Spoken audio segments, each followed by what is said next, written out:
ndimo mvuga ngo byari bibabaje kuba ugura amayinite ugahera umwaka ugura amayinite ufite airtime zihoraho, umwaka ukarangira ayo mayinite nta kintu akumarira, kandi urimo urungura Facebook, urimo urungura WhatsApp n'izindi nyinshi. Ubu rero leta y'u Rwanda nayo izanye igisubizo yo kabyara, irangajwe imbere na nyakubahwa perezida wa repubulika, rwose umubyeyi w'abanyarwanda, ndetse aravuga ati ntago numva impamvu abanyarwanda batira ubwene gihugu. U Rwanda ni igihugu abanyarwanda bishimiye, ni igihugu cyiza giha amahirwe buri wese. Nzaniye inkuru nziza abanyarwanda, umunyarwanda wese aho ari, yaba uri muri diaspora, yaba uri mu gihugu cy'u Rwanda, aho umunyarwanda wese ari, muzaniye inkuru nziza. Murabizi ko kuri Africa TV tubaganiriza ku bijyanye n'ubukungu, tubaganiriza ku bijyanye n'ikoranabuhanga, tubaganiriza ku bintu bitandukanye, ariko wakoze like kuri Africa nziza twagejejweho na nyakubahwa perezida wa repubulika mu nama y'umushyikirano ku munsi wa kabiri. Munsi wa kabiri w'inama y'igihugu y'umushyikirano, hari inkuru nziza imaze kuvugwa na nyakubahwa perezida wa repubulika Paul Kagame. Minisitiri rero Paula yavuze yuko imbuga nkoranyambaga zishobora kubyazwa umusaruro, ariko noneho mu Rwanda igisigaye ngo ari uko byibuze hashobora kuboneka abashobora kwamamarizaho, byibuze bakishyura hagati ya miliyoni na miliyoni. Asaba Minisitiri Ingabire ko hakorwa ubwo bukangurambaga buhagije, abashoramari bakamamariza ku mbuga nkoranyambaga, abazikoresha bakinjiza amafaranga. Dushimira nyakubahwa umubyeyi w'u Rwanda. Abakunzi ba Africa TV turabashuhuje, turabakunda, turabishimira. Uyu munsi rero ndagira ngo mbabwire ngo amahoro y'Imana nabane namwe, kandi ndabifuriza umwaka mushya muhire wa 2026, umwaka mwiza cyane. Nzaniye inkuru nziza abanyarwanda, umunyarwanda wese aho ari, yaba uri muri diaspora, yaba uri mu gihugu cy'u Rwanda, aho umunyarwanda wese ari, muzaniye inkuru nziza. Murabizi ko kuri Africa TV tubaganiriza ku bijyanye n'ubukungu, tubaganiriza ku bijyanye n'ikoranabuhanga, tubaganiriza ku bintu bitandukanye, ariko wakoze like kuri Africa TV ntuhave, tuzatubagezaho amakuru y'umwimerere kandi amakuru ashyushye. Ni inkuru nziza twagejejweho na nyakubahwa perezida wa repubulika mu nama y'umushyikirano ku munsi wa kabiri. Munsi wa kabiri w'inama y'igihugu y'umushyikirano, hari inkuru nziza imaze kuvugwa na nyakubahwa perezida wa repubulika. Iyo nkuru nziza rero ni inkuru dusanga ku kinyamakuru Igihe, imaze kujyaho rwose none ahangaha kuri uno munsi, aho nyakubahwa perezida wa repubulika afunguriye amarembo abanyarwanda bakoresha imbuga nkoranyambaga. Imbuga nkoranyambaga ubu zigiye kuba igikoresho gishobora gutunga noneho abanyarwanda. Basore rwa rubyiruko twajyaga tuvuga, bavandimwe, amarembo arafunguye.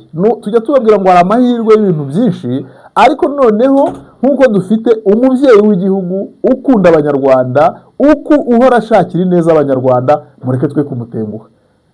Ejo tutazongera kujya tubona abantu bavuga ngo nta byo gukora bafite.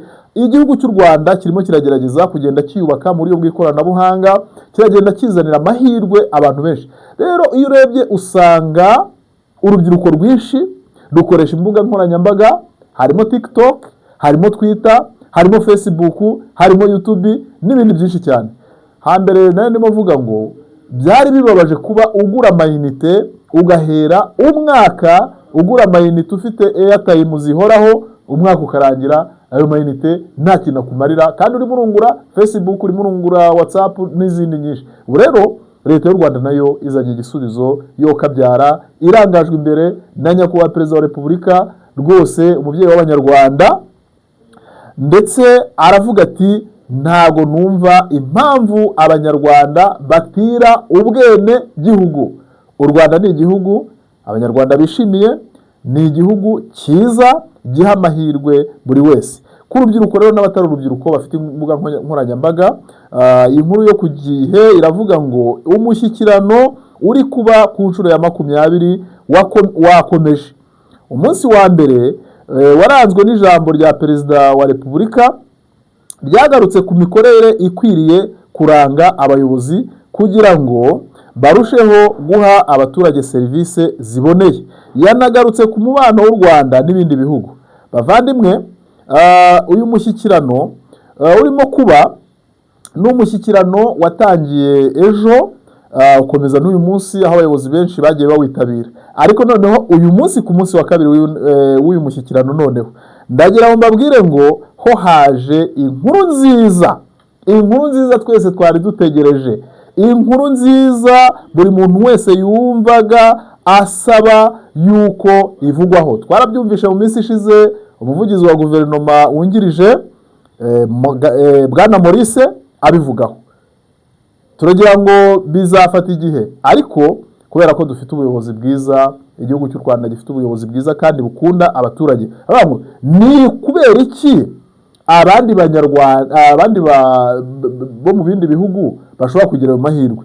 Iyi rero ni inkuru yanditswe na Nsengiyumva Emmanuel, ikaba yanditswe ishyizwe ku gihe tariki 6 z'ukwa kabiri 2026 isaa 7:42. Abo ku kinyamakuru Igihe nabo turabashimira cyane, ubuyobozi bwa Africa TV burabashimira cyane, bushimira buri wese ku muhati ashyiraho kugira ngo turebe icyatuma umunyarwanda wese aho ari agira.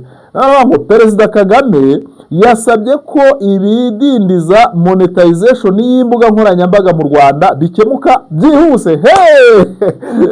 Mushobora kubona amarangamutima mfashe mukabatese uyu mushumba bigenze gute, ariko iyo avuze ngo yasabye ko ibidindiza monetization y'imbuga nkoranyambaga mu Rwanda bikemuka byihuse, nk'uko turi mu cyerekezo 2050 aho u Rwanda rugomba kuzaba rufite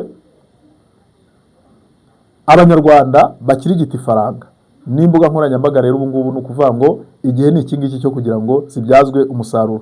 Inkuru rero turimo dusanga ku Gihe iravuga ngo Perezida Kagame Paul yasabye ko imbogamizi zituma u Rwanda rutajya ku rutonde rw'ibihugu imbuga nkoranyambaga zishyura abazikoresha monetization zikemuka byihuse. Nongere nsurinye, zikemuka byihuse. Yavuze ngo zikemuka byihuse ngo abazikoresha bagatangira kwinjiza agatubutse. Ese muvandi, urafite YouTube? Niba ufite urubuga rwa YouTube rukomereho, ako ni akazi ubonye, ni akazi ubonye. Urafite urubuga rwa Facebook, umisi byacaga amarenga ko Facebook mu Rwanda igiye guhemba, komera kuri Facebook yawe. Abakenera kugira ngo mu by'ukuri hari benshi bagiye badusaba bati mudufashe turebe uburyo twafungura YouTube channel, turavuga ngo ni karibu. Ariko nubwo ibi bivuzwe, hari n'ibisahiranda, hari abajura benshi bagiye kwiba imbuga nkoranyambaga cyane. Ariko icyiza nuko mu Rwanda hari n'itegeko rirengera abakoresha izi social medias. Ibi Perezida nkomeje rero kuri no nkuru dusoma kugira avuga ngo ibi Perezida Paul Kagame yabigarutseho kuri uyu wa 6 Gashyantare 2026 ubwo yari mu nama y'igihugu y'umushyikirano, nyuma y'uko Bruce Melody, uyu ni umuhanzi w'icyamamare, Bruce Melody agaragaje ko abakoresha ubuhanzi n'abakoresha imbuga nkoranyambaga babangamiwe no kutabasha kubibyaza umusaruro. Bavandimwe, turanashimira n'uyu Bruce Melody wari witabiriye inama y'igihugu y'umushyikirano ku nshuro ya 20 ko yabashije gutinyuka akabaza kino kibazo, kandi umubyeyi w'igihugu nawe akacyakira na yombi. Bruce Melody ati turasaba ko leta yadufasha monetization, abantu babikora neza bakabasha gukorera amafaranga ku mbuga nkoranyambaga. Iryo ni ijambo Bruce Melody yavugaga. Aha rero ni ukuvuga ngo ndagaruka ku bakoresha imbuga nkoranyambaga neza. Abafite social medias dukeneye kuzikoresha, tukazikoresha neza, bikaba akazi gashobora gutunga kakadutungira n'umuryango. Usanga abantu bazikoreraho amafaranga menshi mu bindi bihugu, ugasanga ku banyarwanda bibasaba no gutira ubwene gihugu kugira ngo nawe uyakorere, kandi byakabaye bigabanya ubushomeri mu rubyiruko. Cya kibazo rero twavugaga cy'ubushomeri mu rubyiruko, mu by'ukuri wasangaga umuntu afungura YouTube channel ariko akagomba kuyijyana muri Kenya, akagomba kuyijyana muri Canada, mu Burayi no mu bindi bihugu. Ubu rero u Rwanda umukuru w'igihugu amaze kugikemura, aravuze ati ni bihabwa umurongo kandi wihuse, aho kugira ngo abantu bakomeze gutira ubwende gihugu, ahubwo bakorera ahangaha. Rubyiruko rero, wowe ukurikiranye N-Africa TV n'ibiganiro byayo, ndagushishikariza gukora like, gukora comment, ugakora subscribe, ugasharinga ibi biganiro byacu. Twababwiye yuko tuzatubagezaho uburyo abantu bashobora gukorera amafaranga. Izi social media ni igikoresho gishobora gukoreshwa neza kigahindura ubuzima bw'ugikoresha, kandi cyamara guhindura ubuzima bw'ugikoresha kikagirira umumaro igihugu n'abanyarwanda. Ibyo turabibabwira kuko dufite ubuhamya. Perezida Kagame yahise abaza icyo bisaba kugira ngo iki kibazo gikemuke, abakoresha imbuga nkoranyambaga babashe kwinjiza amafaranga bitabasabye kwiyitirira ikindi gihugu. Buri byo bibabaje. Reka mbabwire, reka mu by'ukuri iyo twagiraga amahirwe Afurika ikagira abayobozi batekereza, bagatekerereza abenegihugu, bagatekereza umugabane. Turashimira rero nyakubahwa His Excellency Perezida w'u Rwanda Paul Kagame kuba yakiriye iki cyifuzo twese twari dufite cyo kuvuga ngo umunyarwanda aho ari abashe gukoresha imbuga nkoranyambaga. Ibi rero nanone Minisitiri w'Ikoranabuhanga n'itumanaho na Innovation Paula Ingabire nawe yabigarutseho, avuga yuko u Rwanda rwagerageje gukora ibishoboka byose, ndetse avuga yuko igisigaye ari ukugira ngo abantu bakangurire kwamamariza kuri social medias. Bivuga ngo rero leta y'u Rwanda turayishimira rwose yo kabyara, turayishimira, dushimira n'umuyobozi urangaje imbere leta y'u Rwanda ari we nyakubahwa Perezida wa Repubulika Paul Kagame. Minisitiri rero Paula yavuze yuko imbuga nkoranyambaga zishobora kubyazwa umusaruro, ariko noneho mu Rwanda igisigaye ngo ari uko byibuze hashobora kuboneka abashobora kwamamarizaho byibuze bakishyura hagati ya miliyoni na miliyoni n'igice y'amadolari. Aha rero ni uruhare rwanjye, ni uruhare rwawe. Abafite kampani, abikorera, abafite amakoperative, muyoboke imbuga nkoranyambaga, muze tubamamarize, ibyo kwamamaza bibe byinshi, ubundi hasigaye u Rwanda narwo rujye mu bindi bihugu. Rero nasoza nshimira buri wese, nasoza nshimira mu by'ukuri abadukurikira, abakunzi bacu, ariko cyane turashimira nyakubahwa His Excellency.